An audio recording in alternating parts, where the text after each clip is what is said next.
जय माता दी दोस्तों। मैं हूँ अर्चना तिवारी। स्वागत करती हूँ अपने चैनल ज्ञान की बात विद अर्चना चिंतामणि में आप सभी लोगों का।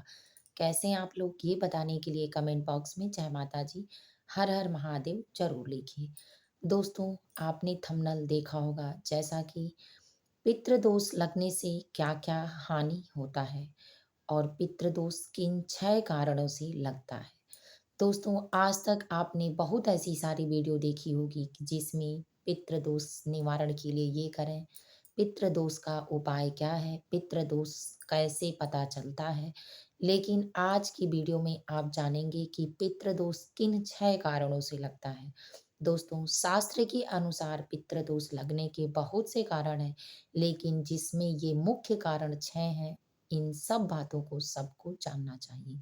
सभी व्यक्तियों के जीवन में कुछ न कुछ संघर्ष, दिक्कतें, बुराइयां, दुख, तकलीफ, बीमारियां, आर्थिक तंगी, पैसों की कमजोरी, नौकरी की कमजोरी, परिवार की कमजोरी होती ही होती है।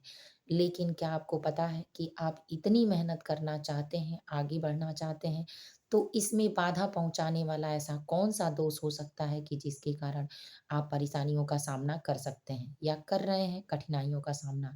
तो आज उन्हीं से निपटने के लिए और स्पष्ट रूप से आप बहुत सारा पैसा, बहुत सारा पंडितों के द्वारा, एस्ट्रोलॉजर के द्वारा खर्च कर देते हैं और आपको तत्काल का ना तो कोई उपाय मिल पाता है, ना तो आपकी परेशानियों यानी आपकी समस्याओं का समाधान मिल पाता है और ना ही आपको स्पष्ट रूप से कोई बता पाता है कि आप यही करें तो ठीक हो जाएगा।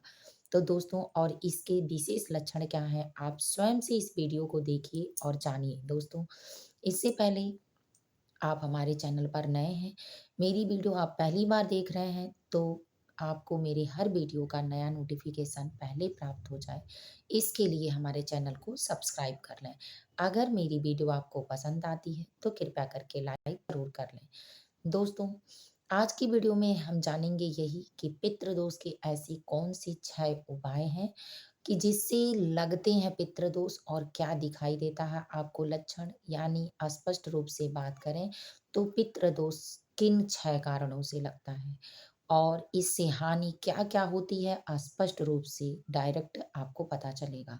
और इन दोषों से, इन हानियों से जो चला है, उस समस्या से समाधान के लिए क्या-क्या उपाय करें और ये उपाय बेहद अचूक हो, सरल हो, सस्ता हो, जो सिर्फ आपके करने से समाप्त हो सके। तो चलिए दोस्तों, इन सारी बातों को जानने के लिए आप हमारे साथ हमारे वीडियो में एंड तक बने रहिए। दोस्तों, सर्वप्रथम पितृदोष जानते हैं कि किन-किन कारणों से लगता है। बिना देर किए आप वीडियो में हमारे साथ एंड तक बने रहें, जिससे आपको 6 कारण अच्छे से पता चल सके। आप हों, आपके परिवार में कोई हो या आपका सगा-संबंधित हो, ये अगर दिक्कतें हैं तो उसके साथ इस वीडियो को शेयर ज़रूर करिए, ज़रूर बताइए। अपने बच्चों को भी ये सारी बातें माता-पिता को बतानी चाहिए कि जिससे उनकी संतान भी कभी दुःख का कारण ना देख पाए, दुःख की विपत्तियों का साथ उनसे ना हो और सदा सुखी संपन्न रहे। हर माँ-बाप का ये सपना होता है कि उसके बच्चे आगे बढ़ें, पढ़े-लिखें, लेकिन अनजाने में हुई गलतियाँ माँ-बाप के द्वारा या बच्चों के द्वारा उसको विपत्तियों का सामना करने के लिए ज़रूर तत्परित कर देती हैं और विपत्तियाँ उनका पीछा नहीं छोड़ती हैं। तो आज उन्हीं विपत्तियों के निवारण के लिए हम बात करते हैं। तो दोस्तों, चलिए जानते हैं। सर्वप्रथम 6 कारण हैं और इन 6 कारणों में सर्वप्रथम कारण है मांस मदिरा का सेवन करना और कीट पक्षियों का भक्षण करना, जानवरों को सताना और दूसरा किसी को उत्प्रेरित करना कि उसकी हत्या करूँ। तो दोस्तों, आप कहेंगे कि खाने-पीने से मांस मदिरा यानी नॉन-वेज का सेवन करने से भी पितृदोष लगता है, तो जी हाँ, लगता है। लेकिन सारे समस्याओं को जानने के बाद गरुड़ पुराण में ये कहा गया है कि अगर इन सारी बातों को स्पष्ट रूप से रखा जाए, तो कीट-भक्षियों को भी अगर कोई खाने वाला ना हो, तो ये हमको खा जाएँगे। तो दोस्तों, इस बारे में तो स्पष्ट रूप से हम नहीं कहेंगे, वैसे नहीं खाना चाहिए, लेकिन जो लोग खाते हैं, हमारे कहने से तो छोड़ेंगे नहीं। लेकिन अपने घर में निकले साँप, कीड़े-मकोड़ों की हत्या करना, ये पितृदोष में जाता है, क्योंकि वो किसी न किसी रूप में आपके घर में अपने कर्मों के जन्मों का फल भुगत रहे हैं। तो अगर आप उनको मारते हैं, तो आपको काल सर्प दोष, ब्रह्म हत्या, या ये कहिए कि जी हत्या का पाप लगता है, जिससे वो भी पितृदोष में जाता है। तो दोस्तों मेन कारण अगर किसी के घर निकले या किसी के साथ ऐसा हो रहा है तो उसको पकड़वा दें। अगर स्पष्ट रूप से वो आपको काल ही बनकर परेशान कर रहा है तो उससे दूरी बनाकर रखें और टीम को बुलाकर हटाएँ, ना कि अपने मारें, भगाने की पूरी कोशिश करें। दूसरा दूसरा दोस्तों, जो लोग अमावस्या अमावस्या, पूर्णिमा, अष्टमी, कालरात्रि, सर्परात्रि, दिवाली, नवरात्रि, जन्माष्टमी, दुर्गाष्टमी, इन तिथियों पर जो पति-पत्नी संभोग करते हैं, सेक्स करते हैं, उनको भी पितृदोष लगता है। तो दोस्तों मैं इसलिए स्पष्ट बातों को बता रही हूँ ताकि आप अगर ऐसा करते हैं, करती हैं तो ना करें। अब जानते हैं कि ये पितृदोष लगने से क्या-क्या दिक्कतें होंगी, तो आप हमारे साथ हमारे वीडियो में एंड तक बने रहेंगे तो आपको लास्ट में मैं ये ज़रूर बताऊँगी बीच में कि इन तिथियों पर संभोग करने से क्या-क्या होता है। तो दोस्तों ये काम बिल्कुल ना करें। इन तिथियों पर अगर पति-पत्नी संबंध बनाते हैं, साथ रहते हैं, तो उनको पितृदोष का सामना करना पड़ता है। अब दोस्तों जानते हैं तीसरा है कि अगर आपके घर कोई ब्राह्मण आता है और आप उसकी अवहेलना करते हैं आपके दरवाजे पर, आप किसी ब्राह्मण से पैर छूने के बजाय हाथ मिलाते हैं, किसी ब्राह्मण चाहे जैसा हो, चाहे गरीब हो, अमीर हो, दुष्ट हो, आप उससे दूरी बनाकर रखें। कोई ज़रूरी नहीं वैसे तो अपने कर्मों के कारण ही कोई बड़ा और छोटा होता है, लेकिन अगर वो ब्राह्मण कुल में है, तो आप उससे बचकर रहें, दूरी बनाकर रखें, उसकी कमियों को, गलतियों को अगर आप कहते हैं वो नहीं सुनता है, तो आपका एक ही काम है कि आप उससे दूरी बनाएँ और उसको भगवान के कर्मों के द्वारा छोड़ दें। अगर आपने उसको मारा है या सताया है और उसके दिल से निकली है बददुआ, तो कहते हैं दुआ कभी पीछा नहीं छोड़ती और बददुआ कभी साथ नहीं छोड़ती। तो दोनों में दोस्तों उल्टा होता है, साथ भी होता है, दूरी भी होती है। तो इसीलिए कभी भी ब्राह्मण की अवहेलना न करें।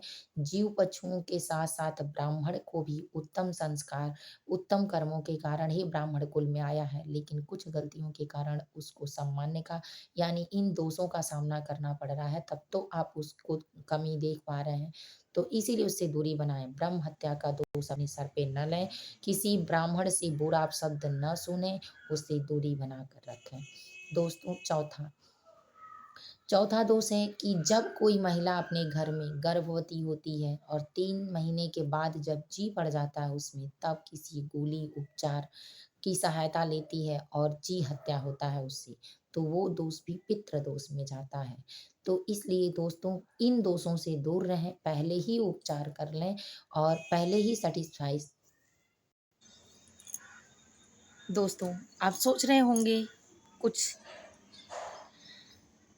कि जगह बदली लग रही है और क्यों वीडियो चेंज हो गया। तो चेंज इसलिए हुआ, 2 मिनट का ब्रेक चाहते हैं उस बात से। चेंज इसलिए हो गया क्योंकि हवा बहुत चल रही है और हवा चलने के कारण लाइट कट जा रहा है और इन्वर्टर चार्ज नहीं। इसलिए मुझे वीडियो लेके छत पे आना पड़ा, लेकिन फिर भी पूरा करेंगे। कहा जाता है कर्म प्रधान होता है और कर्म प्रधान होने के साथ-साथ कर्म भी करने वाला भी प्रधान होना चाहिए। मुझे प्रधान बनना अच्छा लगता है इसीलिए मैं वीडियो छत पे लेके चली आई ताकि बिना किसी लाइट के बना सकूँ। तो दोस्तों पहला दोष मैंने बताया जी हत्या, सर्प दोष इत्यादि जो जुड़े हैं, नाम बार-बार क्यों लूँ। और दूसरा ब्रह्म दोष यानी ब्राह्मण का अपमान, बड़ों का अपमान। और तीसरा संबंध बनाना तिथियों पर। अब दोस्तों जानते हैं चौथा दोष है अपने कुल के देवी-देवता की पूजा नहीं करना। यानी जो लोग अपने कुल के देवी-देवता की पूजा नहीं करते हैं, अपने घर के स्थान देवता का पूजा नहीं करते हैं और गलत वासनाओं में रहते हैं, दूसरे के संपर्क में रहते हैं, यानी अपने धर्म का धर्मांतरण करके दूसरे धर्म पर चलते हैं या दूसरी वासनाओं में लग जाते हैं और उनको शारीरिक चिंता ज़्यादा होती है, दूसरों की कम होती है। ऐसे लोगों को भी पितृदोष लगता है। ये बातें बिल्कुल स्पष्ट हैं दोस्तों कि ऐसे लोगों को भी घोर पितृदोष लगता है जिसको सेल्फिश कहते हैं। अब जानते हैं पाँचवाँ अपने बड़े बुजुर्गों का सम्मान नहीं करना।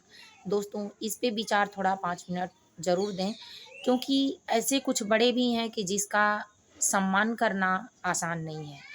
कुछ लोग ऐसे भी हैं कि जो लोग खुद ही इतना दर्द देते हैं कि उनका सम्मान नहीं किया जा सकता, क्योंकि आपके प्रश्न से पहले मैं उत्तर आपको दे देती हूँ। आप अपनी तरफ से सम्मान करें, आप अपनी तरफ से उनका आने के बाद आदर भाव करें। आप अपनी तरफ से उन्हें अपशब्द ना बोलें। आप अपनी तरफ से उनके लिए कोई कमी ऐसी होती है तो ना करें जिससे उनको आहत पहुँचे, उनको दर्द पहुँचे, उनको तकलीफ़ हो। बाकी भगवान के कर्मों पर और उनके कर्मों पर छोड़ दें। क्योंकि आपके साथ आप सही हैं और कोई गलत करता है तो उसका भी दंड वही है जो आपका दंड है। तो इसीलिए इस बातों को स्वीकार करें कि आपकी तरफ से कोई कमी ना हो, दूसरा आपके साथ कोई कमी करता है, चाहे वो आपके माता-पिता हों, आपके भाई हों, आपके सगे-संबंधी हों, रिश्तेदार हों, तो उनको उनके कर्मों पर छोड़ दें, अपनी तरफ से अच्छा करना शुरू करें। तो इससे भी आपको पितृदोष नहीं लगता है। अब दोस्तों जानते हैं 5वां नियम में ये है कि अपने बड़े-बुजुर्ग जो पितृ लोग होते हैं, वो पितृ बड़े-बुजुर्ग ही होते हैं जिनका पिंडदान करना, श्राद्ध करना, तर्पण करना नहीं हुआ होता है। तो तिथियों पर करें, अपने घर में अगर आप बच्चे हैं, बड़े हैं और दिक्कतें आपको हो रही हैं, तो आप उस समस्या का समाधान ढूँढें कि क्यों हो रहा है। अगर आप ऐसा करते हैं, उनकी इच्छाएँ पूरी कर देते हैं, उनका तर्पण सही से कर देते हैं, अमावस्या तिथि पर या पितृ दोष लगने के निवारण तिथियों पर, तो आपको इन तिथियों पर भुगतना नहीं पड़ेगा, आपको परेशानियों का सामना नहीं करना पड़ेगा। अब जानते हैं दोस्तों छठवां अगर किसी नदी-नाले में या किसी अन्य जगहों पर आप टॉयलेट, बाथरूम वगैरह करते हैं, गंदगी अपनी तरफ से फैलाते हैं, तो भी आपको पितृदोष लगता है। तो इन दोषों से बचने के लिए अपने घरों में ज़रूर ये काम करें। अब जानते हैं कि पितृदोष में क्या-क्या हानियाँ होती हैं। पहली, शारीरिक टेंशन, मानसिक टेंशन, आर्थिक तंगी, पैसों की कमी, कमाते हुए नौकरी में परेशानी, लोगों की अवहेलना, सम्मान में कमी, घर में कलह-कलेश, लड़ाई-झगड़े इत्यादि बहुत सारी ऐसी परेशानियाँ, निरोग नहीं रह पाएँगे आप, अनेक बीमारियाँ होंगी। तो इसीलिए ये सारे पितृदोष के लक्षण हैं और आपके कर्म करते हुए ये लक्षण आपको परेशान करते हैं तो सावधान हो जाएं और इसके निवारण के लिए मेरे वीडियो में बहुत सारे वीडियो हैं, चेकआउट करके देखें और सारे दोषों से छुटकारा पाने का परम उपाय करें।